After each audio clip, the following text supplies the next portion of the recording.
get started. So, Oh, you're wearing the t-shirt. yeah. Okay. Welcome back to New to Hill Country. We're here today with Cody Sipos, and we're going to be talking a little bit about saunas and homebrew saunas and things like that. Fun stuff. Give a little shout out to the SPG Texas. SPG Texas. We got our cool swag here now. We got our full logo. And I am repping Element, who just sent us these shirts. So, It's pretty cool. yeah, if you haven't checked out Element yet, you deserve to be better hydrated. Cody, you've had some Element. I have, yeah. Solid, yeah. Good product. In fact, I'm drinking right now. Mm. We were thirsty today. Yeah, it's got their 3 new flavors. Those are, we're adjusting. We're seeing which ones people like. I've at first I was honestly not super into the spicy ones. I was like, why spicy, sort of. But I feel like I'm drinking the spicy ones all the time now. Like, I don't know. They just seem, and honestly, they seem to kind of, almost kind of hit the spot better lately. I don't know. Like, it seemed to really like kind of nail it. Like, and yeah, been enjoying it. I've been having chocolate almond tea every morning with my coffee, and it's like nice salty chocolate, like mocha coffee. So Yeah, I it's don't. been really good. She let me have that, and I don't like coffee. So like, I try coffee like once a year at least to like, because I'm like, everybody likes coffee. I hate being the guy that, I don't like being a stick in the mud about stuff. I was a vegetarian for a very long time, and it is the thing. Most thing I didn't like about being a vegetarian was that I was constantly stopping other people's dinner plans. That's what bothered me. And I didn't like that. I didn't want to be that guy, kind of. And I feel that way about coffee. It's like, everyone's like, let's go get some coffee, and I'm like, I'll always go along, but then it's like, what do you want? It's like, just water. I don't know. You want tea? I don't even really like tea that much. Like, so, but I like coffee with the chocolate element. The mocha It one's actually very good, tastes good to me. I'm like, this. I could drink this. That is so unusual for me. I never said that about coffee anything really. So that was like, It's like salty hot chocolate, like iced chocolate. something like that. Yeah, I was like, I didn't really taste the coffeeness of it Right. that much, and maybe it could get me over my coffee aversion. That would be interesting. Anyways, so Here enough we about are. Element. Yeah. So Cody, you are, I know from talking with you, you're not originally from Texas and not originally from Hill Country. So give us the whole like, History. yeah, where are you from originally? What was the long, windy road that brought you to Hill Country? Okay, yeah, it's been a long and windy road. So I've been a few places, so I'm not a born and raised local here. Originally from the Midwest, grew up in a small town outside of Indianapolis. Close enough to the city where it was a suburb, you know, you could be in the city pretty quick, and go a couple miles the other way and you're in the middle of cornfields. So Nice. have a nice spot there to grow up, good small town, real quiet, so. I bet you spent a lot of time in cornfields, right? You know, I always, Probably there was a job, the first job you could get as a kid was detasseling corn, which is a Midwestern thing where you go out there and apparently it's horrible work, and I always wanted to make some money and thought that'd be really cool, and just never got around to it, but that was always one of those first jobs, detassel corn. I don't know if I've ever, like, I'm from Iowa, I don't know if I've ever walked into a cornfield. Like, I can't even remember once, or maybe when we're out hunting or something, you maybe go around the perimeter, but you never go through it, sort of, like, I don't know. Yeah, never got around to it. Corn everywhere, but like, it's like, yeah. So sorry, yeah, you were. Yeah, so yeah, born and raised there, went to school there. In high school, I actually went to a boarding school in northern Indiana. It was a military boarding school, and that'll probably lead into kind of some other stuff later, but yeah. So that's why you're totally messed up. That's a good part of it, yes, yes. Fair enough. Met a lot of great people, very worldly school there. It's called Culver Cool. Military Academy. Old history there, really cool place. For a small town Indiana guy, I met people, I think they had 40 countries maybe at the time, something like that. Awesome. That's awesome. In a very small rural Indiana school. Sure. Really neat experience. So from there, went to an all-male college in Indiana. So just a few miles west of where I grew up. I didn't even know they Is made there those such a thing? anymore. Yeah. Like, There are not very many. I mean, I've kind of heard of some all-female colleges, but Yeah. again, also it's like, I didn't know that they could still exist even. Yeah. Like, Yep. It's one of the few holdouts. I don't know how many there are left, but there's not too many around. But that was a unique experience as well. Why is that though? Why did you make that choice? Well, it was close to home. I see. They offered some scholarships, so I was able to go, on a little bit of academic scholarship and some other stuff. So it was just kind of Happens to be, a good compromise. And, So, wow, don't let me get me. yeah. This is fascinating. So, like, sorry. So when you're because I'm like now I'm trying to square this with my college years, kind of like I'm trying to imagine it devoid of women, which it might have been more peaceful. Mhm. Like I feel like we were constantly ready to like murder each other over girls and stuff like that. Like, but Yeah. So it's a really unique. The campus is small. I think it was maybe between 800 and 1,200 guys there. Mhm. Highly Greek culture. So it was a fraternity I see. oriented thing. Probably 85% of Interesting. the students there go to fraternity, which was not.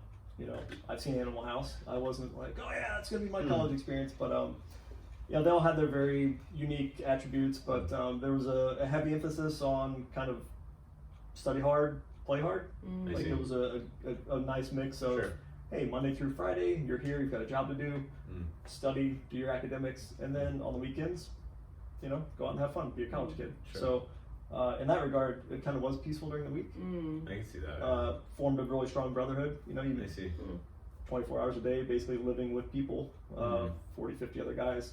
You form some pretty good bonds and get into some fun shenanigans when you're Sure. 18 years old. Doing Sure. that. So yeah, it's good times. So. Wait, and this isn't meant as a sexist jab at the others, but like if I think back in my college years, a lot of good times with just the dudes doing stupid shenanigans Sure, and stuff exactly. like that. Those are the best memories, pretty much. Yeah, I went to a girls' high school and I can kind of picture what it would look like, and it was fun. It's kind of, there's unique things about just being with girls and being wild. We don't have to worry about like being ladylike in front of guys. It can just be all wild. Yeah, well, the same thing. It was a small campus, so everybody would walk to class. There was never any issues with getting your car and driving somewhere. And even in the wintertime when it snowed or something, you're a 4 or 5 minute walk to campus. So there was a lot of times where you would roll out of bed, sweatsuit, Just go, just roll on in because you're not trying to impress anybody. Freedom, a little bit of liberation there. You don't Yeah. have to worry too much. I think at my college, most people were still rolling out, Yeah. boys and girls like together and stuff. Like, Yeah. and I even remember there was some girl that my friend Ashley kind of dug, and then like she was in the early morning class, and I remember he was like, he kind of came back to breakfast or lunch, and he was a little crestfallen, and I was like, well, what's up? Like, and it's like, well, she doesn't do herself up before she comes in, and it really does ruin some of the illusion there. Like, I was like, dang, wow, like, that's sad. Yeah. That's sad. Yeah. Heartbreaking. Yep. Yeah. So what happened after college? So college was towards the end of it. I was pretty ready to move on and expand the horizons. I was pretty fortunate as a kid.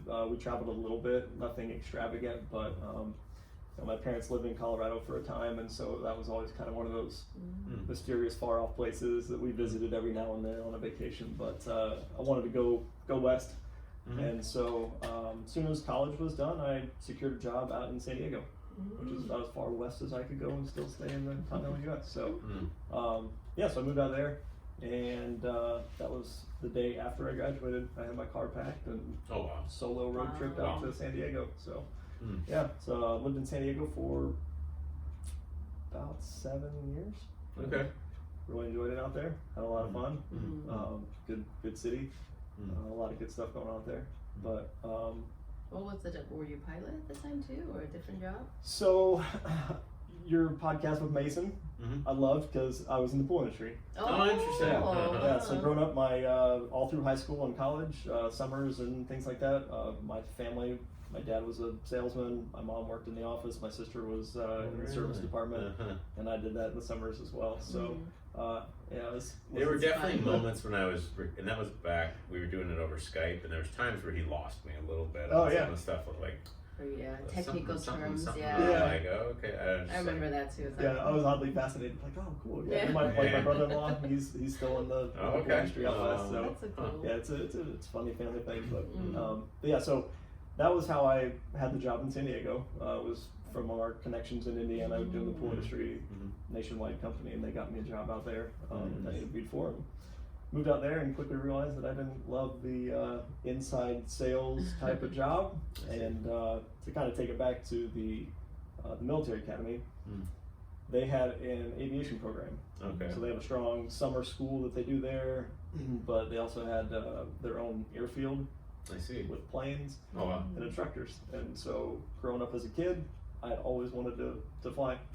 Just kind of one of those things that from an early age I would pull out the drawers on the cabinet and climb up on the cabinet. I would get on top of the refrigerator, probably, I don't know, 4 years old or something like that, 3 or 4 years old. I would shimmy up the doorways, kind of do the thing and get up, and always just like to get up and get high and change the perspective a bit. So, so the military school had their aviation program, and learned to fly planes there, and then didn't really decide to go to college for that. So then in San Diego, I was doing the pool job and working inside, beautiful weather, all day long in the office. I said, there's got to be a better way. And there was actually a radio ad for helicopter pilots. And they said, hey, do you want to be involved in aviation? Do you want to do all these cool things? Come and be a pilot, learn about it tonight. And so, don't touch that dial. Yeah. Yeah. So they have a real cool production. You go out and there's probably 100 people sitting out there on these folding chairs, and they fly in helicopters at night, and it's just everybody's got eyes that are this big. It's the coolest thing in the world, And shortly thereafter, I decided not to go with that program, but fortunately, it was kind of like a pyramid scam. Oh, okay. Was it? The company does not exist anymore. They kind of did a traveling road show where they would do these big productions. Oh, wow. They would get 50 people to sign up in a class and pay their money up front to then finance a helicopter to go to the next school. And they would do this where they would have 50 people. They'd all sign up thinking they were going to fly. They had 1 or 2 helicopters, which is not enough to do 50 people to get them trained up. So they would take all their money, go to the next place, buy 1 helicopter so they could get 50 people over here to give them much money, and it all ended up folding in on itself and left a lot of people in a lot of debt. It was that just I have this weird kind of I guess fascination with pyramid schemes to some degree, like just like when you describe all that, and I think about the sheer challenges, you know what I mean, that is not easy money what they did. Do you know what I mean? That's extremely hard money, and of course people believe you're going to put on a helicopter show, in a helicopter class. Who in their right mind would try to make their money doing it that way? It's such a weird scam to come up with and be like, what we should do. Right. You know what I mean? That's such a bizarre crime at the end of the day, and I'm just sort of baffled by things like that sometimes. That's working, huh? It's sort of working for you. That's so weird. Yeah, and the interesting part was and this is, I'm not a business person in the traditional sense or anything, but the guy had bought the helicopters under one company, was leasing them to the other company. That was it was this whole kind of, everything was like a shell game. But for that much know-how, you would think he should be able to make plenty of legitimate money. Just kind of hey, franchise a McDonald's or something. Right. Sure. You've clearly got tremendous management skills here. So fortunately, didn't go with that program and get left high and dry. Good job.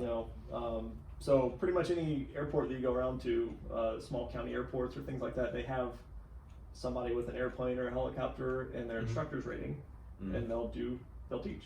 Okay. So some places are pretty small operations, some places are a little bit larger scale, and I found one that was just north of San Diego that was a little bit more established and a little bit bigger scale, and they had a pretty good reputation, great weather out there, good place. People came from all over to do their flight training there, so ended up doing all my ratings there, and got out of the pool industry. I had a great boss who was sympathetic to the cause, and he said, okay, man, if you got to leave a little bit early today, go ahead. So it wouldn't have been easy to do without his help. So got all that done, and then the funny part is, you're a brand new student. You go through all these hour requirements, a certain amount of hours you have to fly, and then you take a test, and you get a certificate and a rating. And then as soon as you're done with that, you become the instructor. Oh wow. So the typical progression is that you put in your time there, and the whole time is kind of like an interview. And at when you finish up, then the owner of the school, if they like you and you're a good pilot, they'll say, hey, yeah, it's kind of a rolling thing there, because once the instructors gain so much experience, they move on to other stuff. So there's a constant turnover. And so I was fortunate enough that once I finished up, I was able to get a job there and do the flight instruction for a while. That had to feel awkward though the first day. Like, yeah. It's, you know, especially when you look at the stuff that you're doing, and you're like, wow, somebody trusts me with this $400,000 machine to go out and teach this person who doesn't know me but thinks I know what I'm doing. And yeah, there's definitely, you know, it's a constant learning curve. I mean, it's how long have you been teaching? We're Hours. going on 1 minute and 30 seconds right now.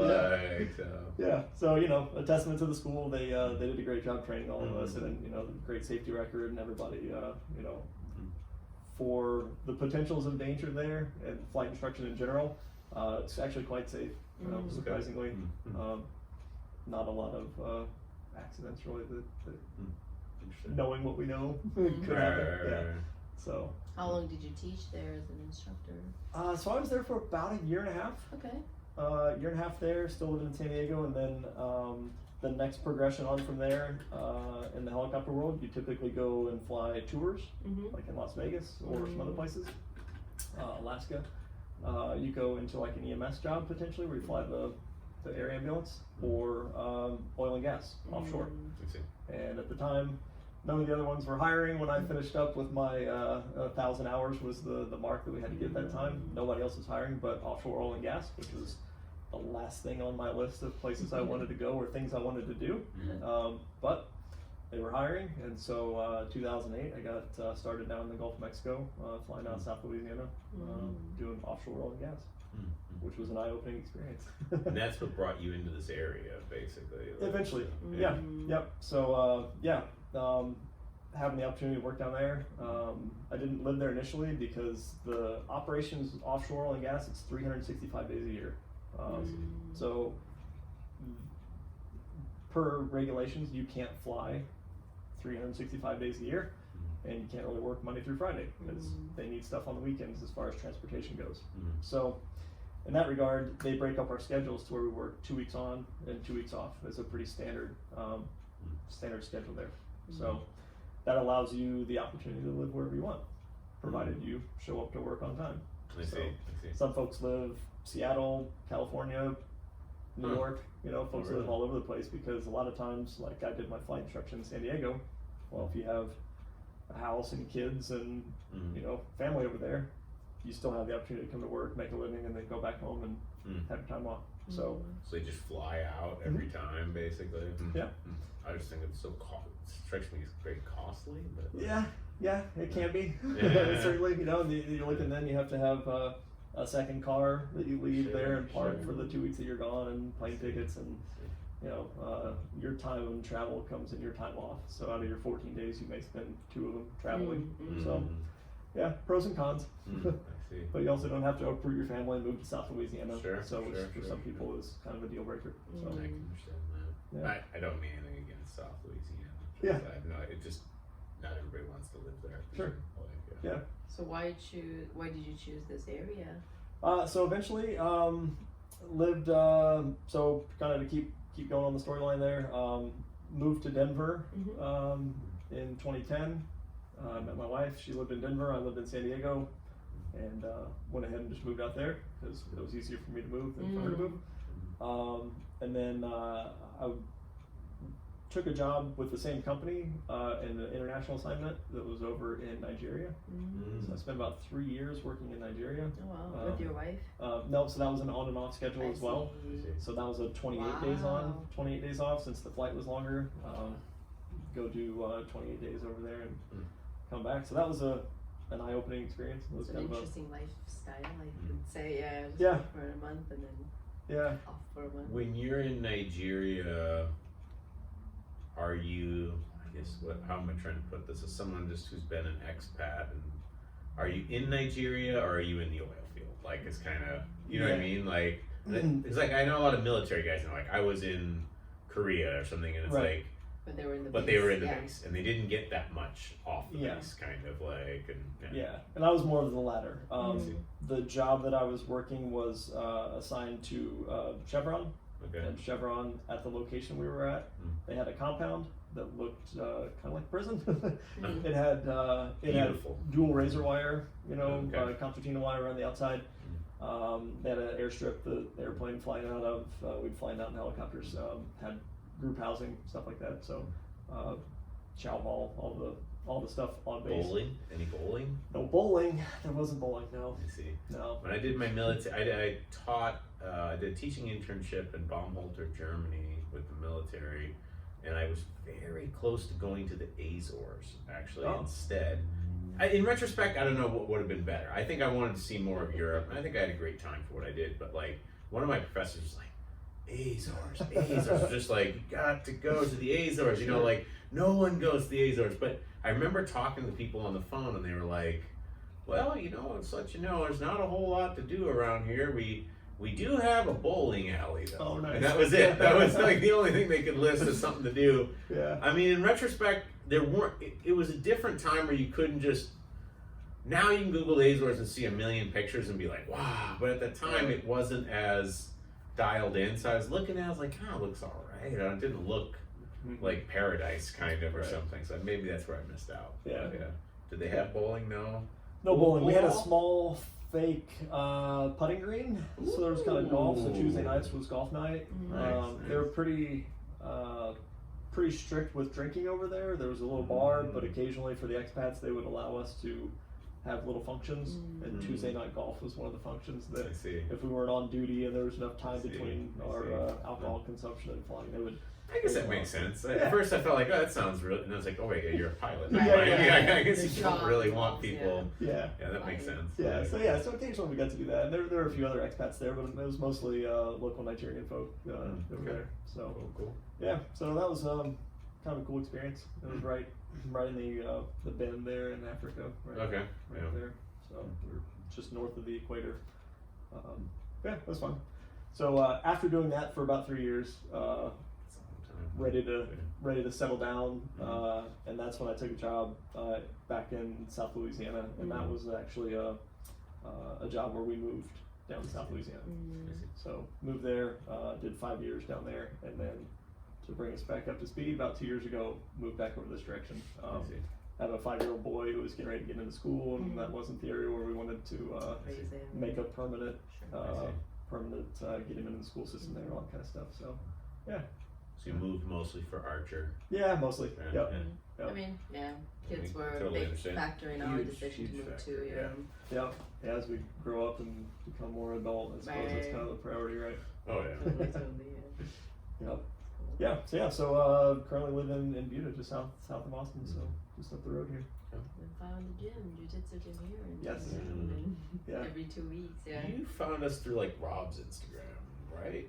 I think so. Okay. Yeah, I think so. I think I saw all the initial, promotion stuff and everything. Was like, wow. Initial embarrassing recordings of me talking on his Instagram. Yeah. So I knew from the whole podcast sphere of a little bit about SBG and some of the stuff I'd heard and seen, and figured just seemed like a good combination of everything coming together right here. Where did you train before? You trained somewhere else? Yeah, I trained in South Louisiana, guerrilla jiu-jitsu. Right. Yeah. For some reason I remember that as South Carolina, not South Louisiana. Oh, yeah. So I was like, wasn't there a Carolina in there? Oh, yeah. No. Okay, so they have a guerrilla down there. Right. Okay. Yeah. Who's the lead dude from them? Like, who's there? Dave, I think it's Camarillo. Okay. Yeah, I know of him, yeah. So, yeah. Sure. Yeah, so I was talking with Rob the other day after class on Saturday, and the head guy over there in South Louisiana wanted Dave, trained underneath Dave, and then Rob knew him through the CrossFit sphere, I think, and all the... Rob knows everybody somehow. It's like, I know him. I'm like, I know him from back when... And usually it is a CrossFit kind of connection or whatever, but like, it's like, I know him from back then. I can do it. That's interesting. No, I've enjoyed the training here so far. It's the Foundations program is coming from a place, it was a pretty small gym. And so it was there wasn't a Foundations program per se, which meant you just kind of hopped right into the class. Pretty typical, yeah. Which was a lot of fun. Mm-hmm. But also, I actually have a picture I should show you sometime of after my first day of classes. You know, and I've been listening to Jocko, and I've been doing, I was all pumped up and ready to go to jiu-jitsu. And I looked like I got zombie attacked. I had bruises everywhere, and it wasn't because anyone was being particularly mean. It's just, with some purple and brown belts out there, and you're a white belt, and you think that this is how you're supposed to do it. It's very rough. It's a really rough introduction to what it is. I mean, that already tells me that you have a certain amount of humility that you didn't leave. Do you know what I mean? Like, because most people, and it's not so much. There's an area, like there's for some people where like ego kind of just will smash them off of that. Yeah. And there's other people who are just like, and maybe appropriately so, they're just like, wait a minute, I don't know what I'm doing, and you are manhandling me. Like, I don't feel safe coming back here.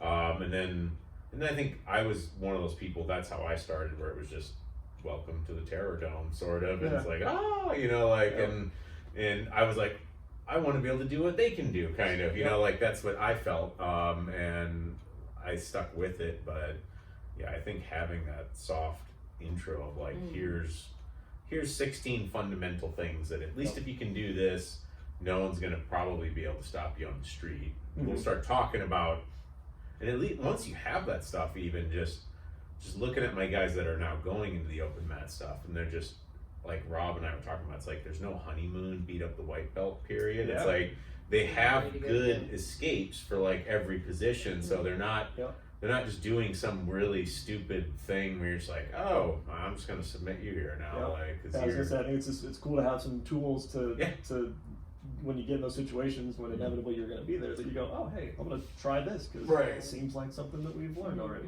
So. And actually, one of the things that, not to belabor the point too much, but like one of the things I've really liked about it as a coach is, for me, one of the scarier things when I train with white belts is when I take them to a position that they don't know at all.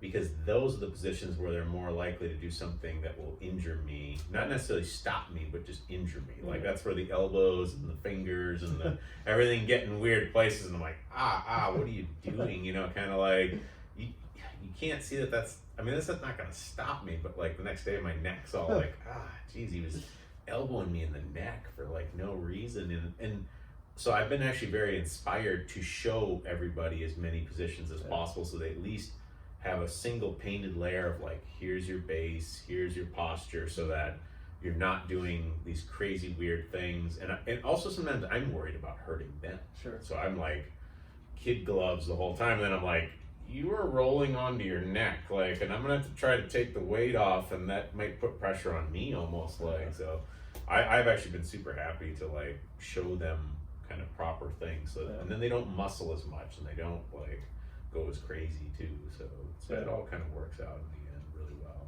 But it's also nice. I think as we're doing open mat now in cap class, just it's fun to really see those fundamental things that you learn come together. Sure. Whereas like if I was just thrown into just like, okay, spar with him, it's like, what would I do? And what's the fun? Like just like scrambling and being on the bottom, whereas like, oh, I'm supposed to do this, and then try it out, and then sometimes it works, sometimes it doesn't, but that's where the fun is in my training. Sure. It's good curriculum, good program. Well, enough about us, more about you. So like, what you and I got talking a while back, and that's why we have this unit here. I talked about a sauna thing I had purchased online, and how much of an impact that had made for me, and then you just were like, I think I can make that. So like, just talk me through your side of it. I know my side of it at least, but like, well, I kind of mentioned before, I try to listen to as many podcasts I can, especially driving back and forth to work. I get a 5-hour drive plus some other time, that I can listen to podcasts. So I try to keep up on a lot of the health and wellness stuff, and I don't go too crazy on it, but definitely try to look for some of the low-hanging fruit. Sure. And one of the biggest things that I've heard repeatedly in many different places is sauna use, and all the Rhonda Patrick studies and all the things you hear. Rhonda Patrick was the one that really put me over on the sauna stuff. But and it seemed like some low-hanging fruit, and then when you mentioned it, all the things kind of started coming together, and then I saw kind of what you were working with and said, I've got 2 weeks off. might try to do a little R&D and see if I can Sure. figure out how to do something like that. And yeah, this is what I've come up with. Still kind of a work in progress, but the fit and finish will improve as I get some ideas going. But as far as when you turn on the switch, the lights come on and it gets hot. Functionality It works. all Yeah. there, yeah.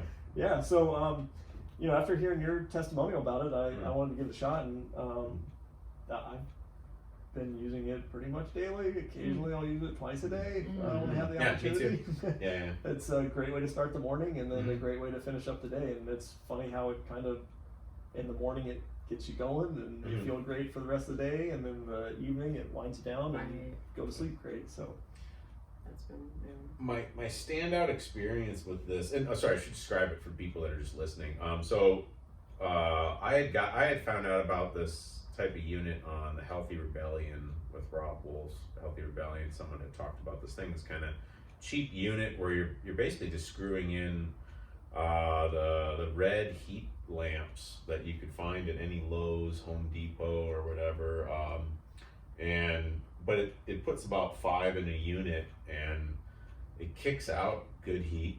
I think what's my red light? There is a red light effect as well. Yeah. But I was talking with Marty, who we just had on the show, and he was saying it'd be over 1,000 NM or something like that. But he was like, no, it definitely has like a real impact and everything. So there's different frequencies that do different things and stuff. But that's a good one too, that what these put out. And you know, I started using it, and I was using it mostly as like a super sweat inducer. I had made it like a tent, and I had the tent real low, and I would build up a lot of heat in there, and I'd come out like, just dripping sweat. And that was good. I mean, that was good because I had spent all that time in Korea and saunas, and it was just like, I have to have my saunas back in my life, kind of. And I was like, that's great. And then as I got going in the summer, and it was getting hotter and hotter in my garage where I had set up, it was sort of like, I don't really need this tent anymore when I crank this heat up. But now the way I use it is, and it's there, that was how the people that had sold me the unit kind of said. It was like, you don't really need the tent. You just put it on just like put it in a bathroom or a garage or something, and you'll get plenty hot if you just get close to it. Yeah, the bulbs are pretty focused. I've found that you could put a hand right here to the side, and you don't feel much heat at all. You put it right here, and you're getting, I forget what the numbers are, 150, 160 degrees or something like that for a few inches. So they it's pretty directional. But and I've started using it very localized. Someone was asking me about that the other day. Do you use it more general or localized? And it's definitely more of a localized thing. And I think that for me, the biggest breakthrough was my knees. Last year, about this time, I had just a very minor kind of knee injury that just kept dogging me for the whole year. My knee would kind of pop, and I'd get like a Baker's cyst kind of thing behind the knee, a little meniscus problem. And I would just start heating up my legs with this every day, like 5 minutes. Just heat up the back of my legs. I just kind of get close to it and get them real hot, and I'd kind of rotate around a little bit. And I mean, I could just feel it. Like my knees they didn't have that. They didn't feel tight and like all kind of locked up. And I have had no knees issues yet. I'll knock on something here, but it's been miraculous, kind of. Nothing short of miraculous in terms of like, and then just general recovery, 20 hours plus of jiu-jitsu and stuff, or I think I'm like 26 hours a week or something. I need that extra juice for recovery. Sleep, just regular sleep, is not enough. Like, I need a little more, and this is giving it to me for sure. But I my anecdotal story, back in December, I was on a work assignment in New Jersey, and I was in a hotel room, and it was all snowy and icy and cold outside, so I just thought it'd be a good time to start doing a bunch more push-ups and pull-ups. And in the process, strained kind of both forearms, got like some tennis elbow stuff going on, and never had that before, and it was pretty crippling to a point. It's like I go to reach for a water bottle and couldn't pick it up without a lot of pain, which doesn't really get you anywhere toward your health goals, because about anything you need to do involves gripping a barbell or a kettlebell or whatever. So I've been using this, and it's pretty much gone. Haven't changed anything else. I was trying to do some massaging with lacrosse balls and things like that, and it didn't really seem to fix anything. This has been the variable that I've changed and added it into my regime, and it's I mean, I don't know if that's exactly what's caused but that's the only thing I've changed. So Right. And like in total, this thing is like, I'd say maybe a $300 investment, right? Yeah. Like, and just, I know people that put in saunas, like full scale saunas, and I totally am jealous. But like, it's usually what, $1,000, I think is about as cheap as you could potentially go. Yeah. Next up from there, usually when I ask people, it's like 2, 3, or 4 or something like that. And like, you know, if you've got the money to spend and you've got the space, that's cool, I get it. But like, for the price and the space, the impact of this sucker is for real. Like, I feel like I'm getting a better sauna effect off of this than I did in Korea, where I was going into saunas, like full built saunas and everything, you know, like I don't know what it is. I'll let somebody else deal with the science on it. I'll call Rhonda, you know, but like, it's crazy. I'm like, I was getting a good impact from saunas and when you go to Korea, in the bathhouse, there's, you know, like 3 or 4 different hot baths, there's a cold dip, there's, you know, like a couple different, you know, sauna type hot rooms, even maybe a wet sauna, maybe a dry sauna, maybe an infrared sauna. But I don't know, I still feel like I'm getting a better impact off of this, and it's weird. And then you mentioned, like, you know, it's good to spend a lot of money to get a good one, but because it's expensive, you tend to think maybe next year. Yeah. It's like this one, you can just buy it now, and you can actually do it now. And probably because we have it in the garage, you do it every single day without, you know, break, and that's probably what's been working. I'm sure, just being able to just do it on command and not like have to, even in Korea, it was still like, I'd be gone for an hour and a half or something, you know, like, try to catch it on my way home from work and like get in, and then it's like, oh, I gotta pick up the kids, you know, like kind of, it was tricky, you know, it was better, you know, more complete facilities and stuff. What I'm really stoked to see is John Frankel's the person, I always liked the hot tubs in Korea. He's the one that got me on the saunas and introduced me to Rhonda Patrick. And I'm really excited for when John comes here in October to see his take on this and what he thinks, because it is really crude by comparison. Absolutely. You know, like it's it's absolutely crude, but it's like, man, this is really getting the job done. Like, this is not nothing. You know, like I don't know why I can't imagine wanting to invest unless we just hit the lottery or something. You know, like, and we just suddenly we're just millionaires. Fine, I'll invest in whatever. But like.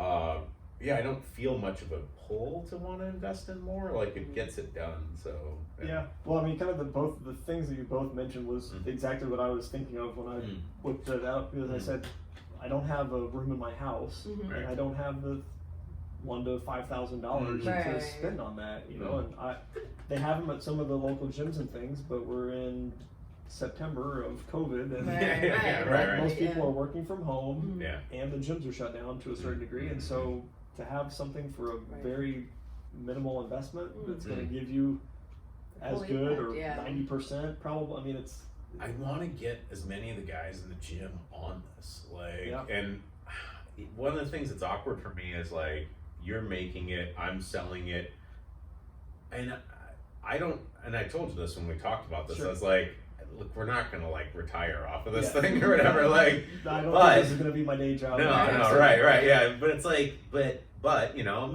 you should make something for what you're doing, and like, but at the same time, it's just like I want to get the sauna club going at the gym. We're like, because I'm already seeing it where just like we're training super safe and slow, but it's like, you know, we take extra care and all that, but still.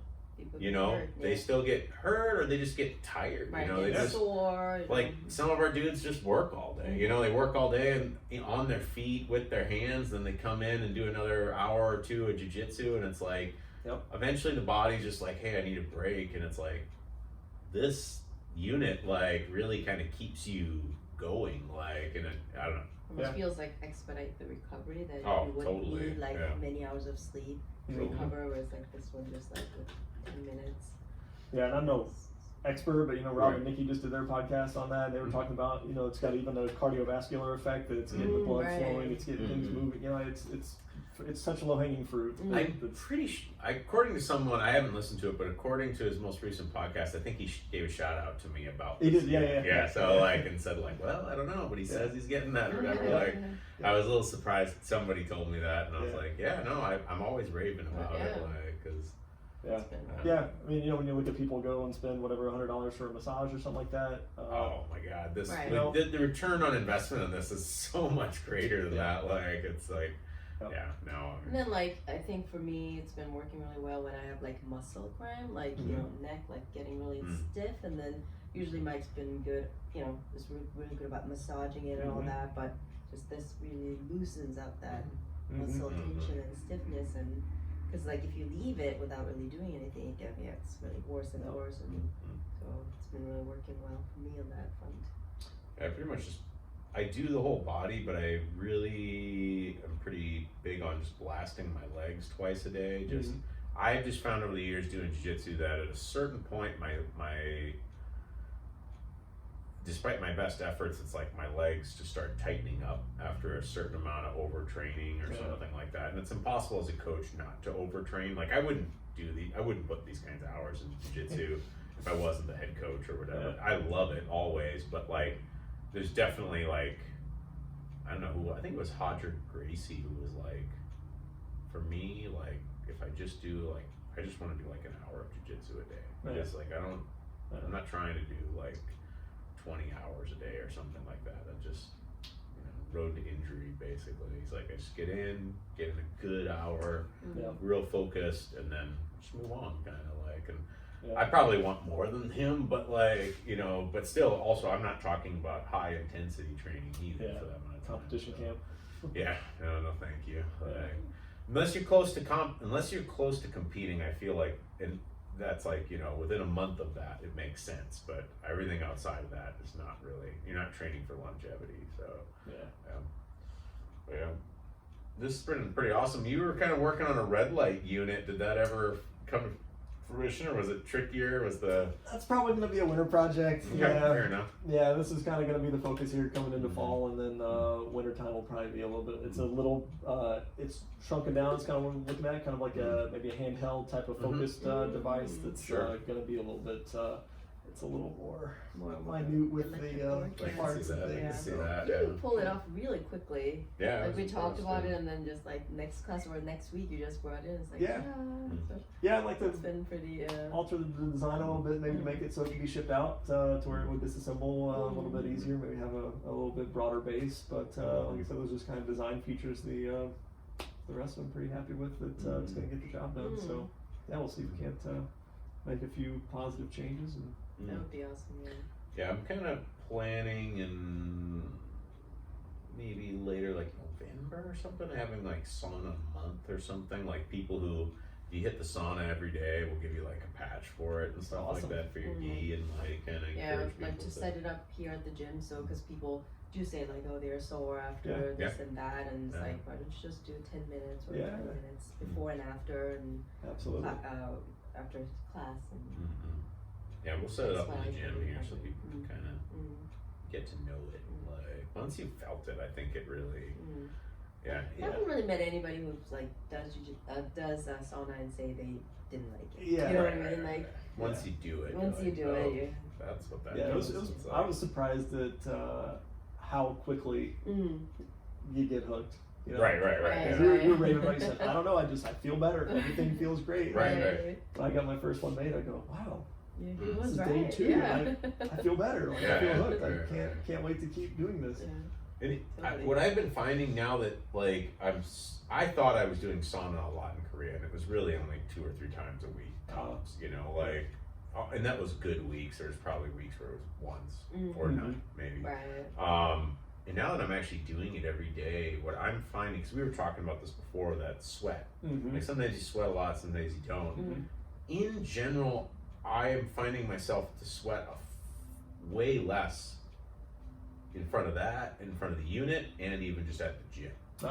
And I was kind of hearing about that with Rhonda Patrick, that you get better at holding electrolytes and things like that. Actually, like the more and more that there's the heat shock proteins that you're building up, but then also kind of like, I guess your body just, gets better at retaining and hydrating and all this. I don't know. Let's ask Rob about that at some point. If you're getting a call and see if it's stopping the video. Is it still on?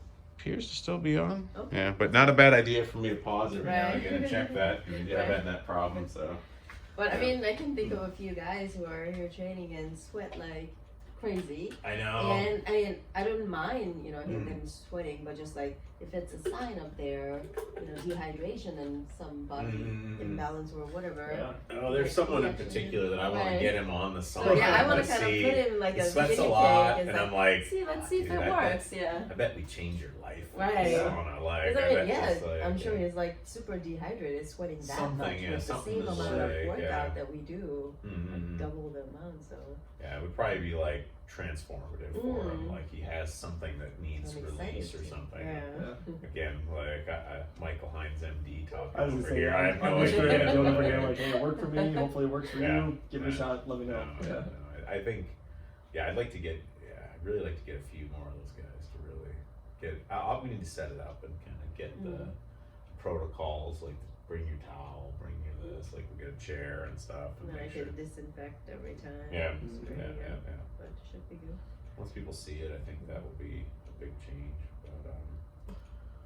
But yeah, I think we should probably call her here. Like, Sauna that's a good talk place, is yeah. it's good having you on, Cody. We'll try to get you Yeah. on again. Absolutely. One of my future plans for the podcast is to try to start grouping people, like different people. So, because like there's ways that I drive, ways that she and I drive a conversation. But like if we get you on with like Maggie or something, for example, like I have no idea what Maggie asks you. You know what I mean? Sure, Like, she yeah. may, single Right. out something else that you Yeah. say that I don't even. I'm just like, yeah, whatever. Stop talking. Yeah. Give me my chance to talk again, sort of. But that's good. Yeah. But no, yeah, I'm really curious to do that. But yeah. Anyways, good times. Yeah. Thanks for the opportunity. Great, yeah. Keep it real, folks out there.